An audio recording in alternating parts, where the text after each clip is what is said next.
حضرت حذیفہ رضی اللہ تعالیٰ فرماتے ہیں پیارے رسول صلی اللہ علیہ وسلم نے فرمایا جس طرح کپڑے کے نقش و نگار گھس جاتے، کپڑا پرانا ہو جاتا ہے، اس کی چمک ختم ہو جاتی ہے، نقش و نگار گھس جاتے ہیں اور ماند پڑ جاتے ہیں، اسی طرح نور اسلام بھی ایک زمانے میں ماند پڑ جائے گا۔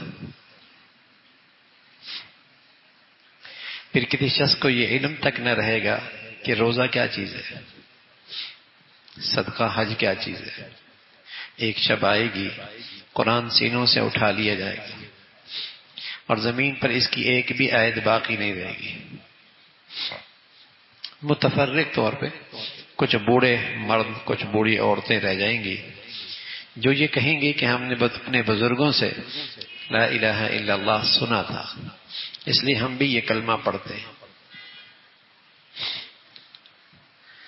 گناہ کرنے سے اسلام پرانا ہو جاتا ہے جیسے کپڑا استعمال کرنے سے پرانا ہو جاتا ہے۔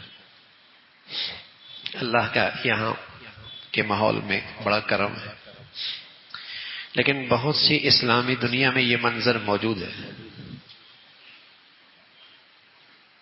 بہت سی اسلامی دنیا میں یہ منظر موجود ہے،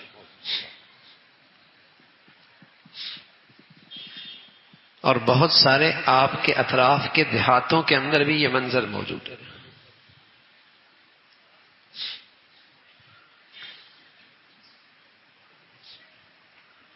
کتنی اس امت پر بڑی آزمائش آئی ہوئی ہے کہ جو یہ امت کی حالت تھی کہ اس نے ساری دنیا میں اسلام کا نور پھیلایا تھا، آج اس پر ایسی حالت آئی ہے کہ خود اس اسلام سے ناواقف ہو گئی ہے۔ پوری دنیا میں اس امت نے اسلام کو پھیلایا تھا اور اس کا نور پھیلایا تھا اور اس کا جھنڈا لہرایا تھا پوری دنیا میں۔ آج اس امت پر یہ آفت آئی ہوئی ہے کہ خود اسی کے افراد اسلام سے ناواقف ہیں۔ کہیں یہ حالت زیادہ ہے، کہیں یہ تھوڑی ہے۔ آپ علیہ الصلوۃ والسلام نے اسلام کو ایک درخت سے تشبیہ دی۔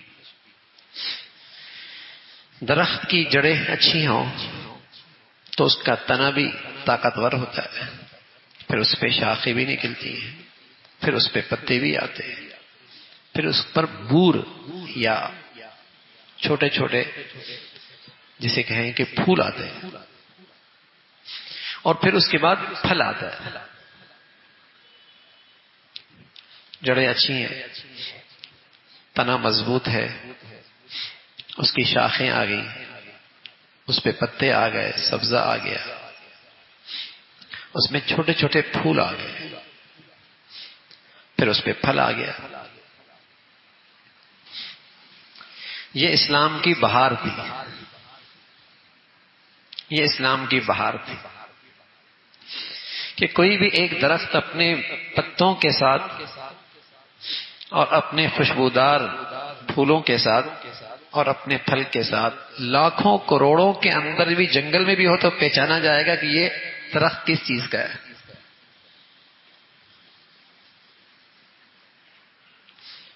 پہچانا جائے گا۔ لاکھوں کروڑوں کے درختوں کے جنگل میں بھی ہو تو وہ درخت اپنی پہچان رکھتا ہے، بلکہ بعض پھول تو ایسے ہوتے ہیں کہ دور سے ہی خوشبو آتی ہے، یہ موسمی کا ہے، یہ کنوں کا ہے، یہ امرود کا ہے، یہ فلاں کا ہے، یہ فلاں کا ہے۔ ورنہ نظر پڑ جائے تو اس کے پتے بتا دیتے ہیں، اس کا سبزہ بتا دیتا ہے، اس کی شاخیں بتا دیتی ہیں، اس کا پھل بتا دیتا ہے کہ یہ درخت کس کا ہے۔ یہ اسلام کی بہار ہے کہ مسلمان صرف جڑ عقائد تک نہیں، تنا ارکان اسلام تک نہیں،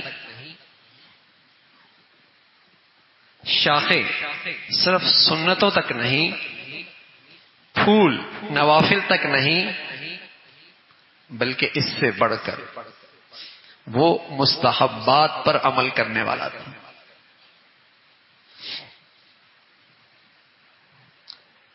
اسلام کی اپنی پوری خوبصورتی اپنے اندر لی وہ وقت، اور لاکھوں میں پہچانا جاتا ہے۔ لوگ کہتے ہیں نا باہر کی دنیا میں بڑا اسلام ہے، نماز تو آپ کو مل جائے گی وہاں، کچھ روزہ بھی مل جائے گا، لیکن وہ مخلوق جب بازار میں ہوتی تو پہچان نہیں ہوتی کہ مسلمان کون سا ہے۔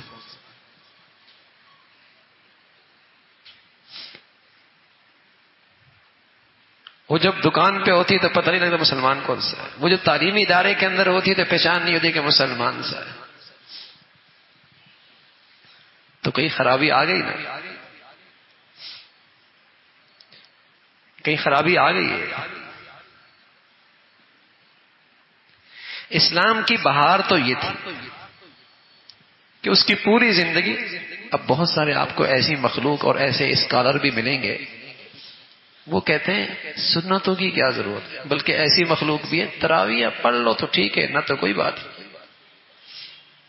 2 پڑھ لو 3 پڑھ لو، کیونکہ وہ خود بیچارے اسلام سے چونکہ بیزار ہیں، وہ اسلام کی ایسی تشریح کرنا چاہتے ہیں کہ جس میں وہ خود اچھے مسلمان نظر آئے۔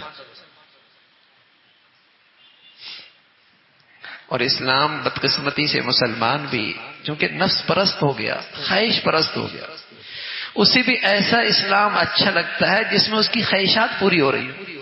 مولوی تو تنگ نظر ہے نا، چھوٹی چھوٹی باتیں بھی بتاتا ہے، یہ تو چھوٹی چھوٹی باتیں بھی بتاتا ہے۔ کوئی ایسے اسلام کی تشریح ہو کہ اس کی ساری خواہشات بھی پوری ہوں اور مسلمان بھی لگے، سود بھی کھاتا رہے، کچھ شراب کا گھونٹ بھی لیتا رہے، کچھ موسیقی بھی سنتا رہے، روزہ بھی چھوڑ دے اور اچھا مسلمان بھی کہلوائے، ایسا اسلام ہو۔ پھر ایسے اسکالر بھی اچھے لگتے ہیں، ایسوں کی گفتگو بھی اچھی لگتی ہے، ایسے کو لوگ محقق بھی کہتے ہیں، ایسے کو لوگ دور اندیش بھی کہتے ہیں، ایسے کو دنیا روشن خیال بھی کہتی ہے۔ ہاں، یہ اسلام اچھا ہے۔ لیکن میرے عزیزو، رسول اللہ صلی اللہ علیہ وسلم نے تو اسلام یہ بتایا ہے کہ جہاں عقائد بھی ہیں، ارکان اسلام بھی ہیں، سنتیں بھی ہیں، نوافل بھی ہیں، مستحبات بھی ہیں، اپنا تمام پر حسن ہے۔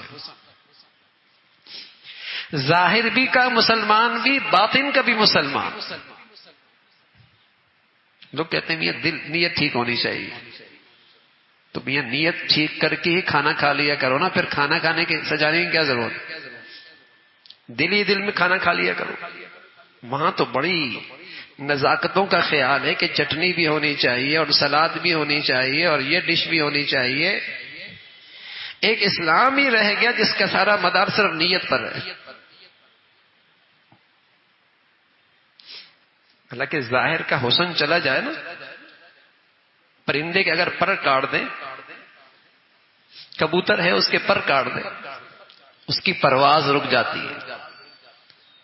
وہ جو بلندیوں پہ جایا کرتا تھا اس کی پرواز رک جاتی ہے، اور صرف پرواز نہیں رکتی، اس کی جان خطرے میں، سائیکل کی نیچے آ جائے، گاڑی کی نیچے آ جائے، کوئی بلی کھا لے گی، چوہا کھا لے گا۔ ظاہر مسلمان کا جب مٹ جائے گا اس کی پرواز رک جائے گی، اور صرف پرواز نہیں، اس کے اندر بھی خطرے میں ہے، کہیں ایمان کی روح ہی نہ نکل جائے۔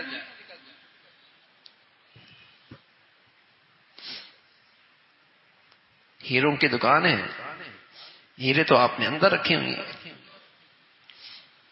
یہ باہر آپ شٹر کیوں لگا رہے ہیں، تالا کیوں لگا رہے ہیں؟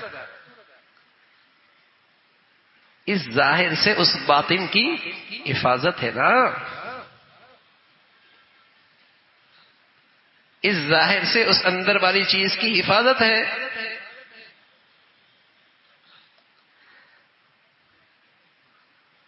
تو مسلمان کے اندر کیا ایمان، اندر کی ایمانی زندگی، اس کی حفاظت اس ظاہری اسلام سے ہے۔ اس میں سنن بھی ہے، نوافل بھی ہے، مستحبات بھی ہے، معاشرت بھی ہے، لباس بھی ہے، رہن سہن کے طریقے بھی ہیں، اٹھنا بیٹھنے کا انداز بھی ہے، پوری زندگی ہے۔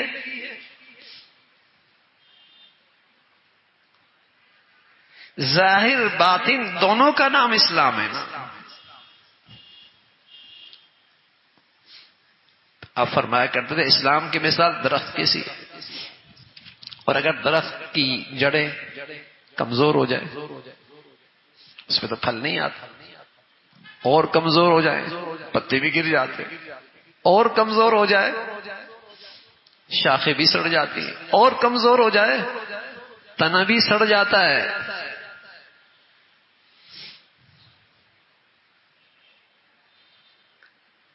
کمزور ہو، جڑ تو چھپی ہوئی ہے، نظر تو نہیں آ رہی، کمزور ہو جائے پھل نہیں آتا، اور کمزور ہو جائے پتے بھی گر جاتے، اور کمزور ہو جائے شاخیں بھی سڑ جاتی، اور کمزور ہو جائے تنا بھی سوکھنے لگتا ہے،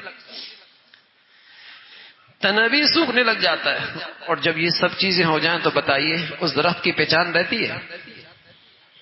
میری بچی اسکول جا رہی ہے، نوجوان کالج جا رہا ہے، وہاں ہندو بھی پڑھ رہا ہے، وہاں عیسائی بھی پڑھ رہا ہے، بتاؤ پہچان ہوتی ہے؟ ان میں مسلمان کون سا ہے؟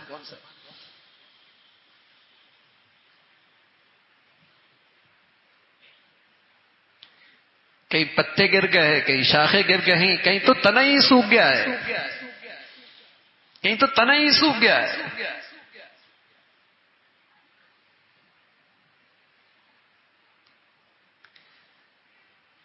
گناہ کی نحوست ہے، اس انداز سے اسلام بوسیدہ ہو جاتا ہے۔ فرمایا ہوگا بوسیدہ، گناہوں سے اسلام بوسیدہ ہو جائے گا، اور سبحان اللہ اسلام بڑھتا بھی ہے، اس کی خوبصورتی بھی بڑھتی ہے، اس کا نور بھی بڑھتا ہے۔ اور آپ علیہ الصلوۃ والسلام فرمایا کرتے تھے حضرت صدیق کا ایمان تو ایسا بڑھا، ایسا بڑھیا، ایسا بڑھیا، ساری امت کا ایمان ایک پلڑے میں رکھ دو، اکیلے دوسرے پلڑے میں صدیق کا رکھ دو، اس کا ایمان سب پہ بھاری ہو جائے گا۔ بڑھتا ہے اور ایسا بڑھیا ہوتا ہے، ایسا بڑھیا ہوتا ہے۔ تو پیارے رسول صلی اللہ علیہ وسلم فرمانے لگے اسلام ایسا ہی گناہوں سے پرانا ہوتا ہے جیسے کپڑا استعمال کرنے سے، اس کے نقش و نگار ختم ہو جاتے ہیں، بوسیدہ ہو جاتا ہے، بس اوقات اتنا بوسیدہ ہو جاتا ہے ہاتھ یوں کرو تو پھٹ جاتا ہے۔ ایسی ہی بس اوقات آدمی اسلام کے لحاظ سے، ایمان کے لحاظ سے بالکل کنارے پہ کھڑا ہے، کنارے پہ کھڑا۔ اللہ حفاظت فرمائے۔ مفسر قرآن مفتی محمد شفیع صاحب رحمۃ اللہ علیہ فرمایا کرتے تھے شیطان زندگی میں بھی بڑا زور لگاتا ہے، لیکن جب آدمی پہ موت کی گھڑی آتی ہے نا، وہ اپنی تمام توانائیاں صرف کر دیتا ہے۔ یہ شخص ایمان کی حالت میں نہ جائے، یہ آدمی ایمان کی حالت میں نہ جائے۔ اللہ ہم سب کی حفاظت فرمائے، اللہ ایمان پہ خاتمہ نصیب فرما دے۔ گھاٹے کا سودا بھی ایسا ہے کہ پھر اس گھاٹے کا ازالہ کوئی نہیں ہے، اور اس موقع کی کلمہ اور اس موقع کا ایمان نصیب ہو جائے تو سبحان اللہ، اس سے بڑی کامیابی کوئی نہیں۔ فرمایا پوری توانائی لگا دیتا ہے۔ اب بتائیے جو ایمان کے سوتے اتنے خشک اور اتنے کمزور ہو جائیں کہ ذرا دھکا دو تو گر جائے، بتائیے اس گھڑی میں زبان پہ کلمہ آئے گا؟ شیطان کا مقابلہ ہو سکے گا؟ جو ایمان مجھے بازار پہ سچائی پہ نہ کھڑا کرے، دیانت پہ نہ کھڑا کرے، لقمہ حلال پہ نہ کھڑا کرے، فجر کی نماز پہ نہ کھڑا کرے، میری بیٹی بہنوں کو حیا کی چادر پہ کھڑا نہ کرے، بتائیے وہ کلمہ دے گا؟ اتنا کمزور ہے کہ چند ٹکوں پہ بک جاتا ہے، چھوٹے چھوٹے مفادات سے اسلام سے دستبردار ہو جاتا ہے۔ وہ گھڑی تو آنی ہے نا بھائی، موت تو آنی ہے نا۔ ان الذين قالوا ربنا الله ثم استقاموا تتنزل عليهم الملائکہ۔ ہاں کچھ ایمان والے ایسے ہیں جن کا ایمان ایسا استقامت کا ہے کہ موت کا وقت جب آتا ہے تو فرشتے اسے گھیر لیتے ہیں، شیاطین کو وہاں سے بھگا دیتے ہیں، فرشتے گھیر لیتے ہیں اسے، یہ ہمارا ہے، یہ ہمارا ہے، شیطان کو وہاں سے اٹھا دیتے، تتنزل علیہم الملائکہ، اور اس مرنے والے کو حوصلہ دیتے ہیں، تسلی دیتے ہیں، ہمت بڑھاتے ہیں، کہتے ہیں تتنزل اللہ تخافوا ولا تحزنوا، اللہ تخافوا ولا تحزنوا، خوف کی کوئی بات نہیں، جہاں آگے جا رہے ہو کوئی گھاٹیاں ایسے نہیں کہ تمہیں پریشانی ہوگی، اور جو پیچھے چھوڑ گئے ہو کوئی بڑی بات نہیں، آگے ملنے والا اس سے بہت زیادہ قیمتی ہے. یہ حوصلہ دیا جا رہا ہے. اور وَأَبْشِرُوا بِالْجَنَّةِ وَأَبْشِرُوا بِالْجَنَّةِ الَّتِي كُنتُمْ تُوعَدُونَ، خوشخبری دی جا رہی. اور وہ کہہ رہے دنیا میں بھی ہم تمہارے ساتھ ہی تھے، اب بھی ہم تمہارے ساتھ ہیں. یہ ایمان ہے نا. اللہ ہمیں ایسا ایمان نصیب فرما دے، اللہ تعالی ہمیں ایسا ایمان نصیب فرما دے. تو میرے عزیزو، ایسے ایمان اسلام کے لیے گناہوں سے پرہیز ضروری ہے، نیکیوں کا اہتمام اور نیکیوں کو بڑھیا کرنا ضروری ہے، تاکہ ایمان اسلام میں خوبصورتی اور اس میں توانائی آئے.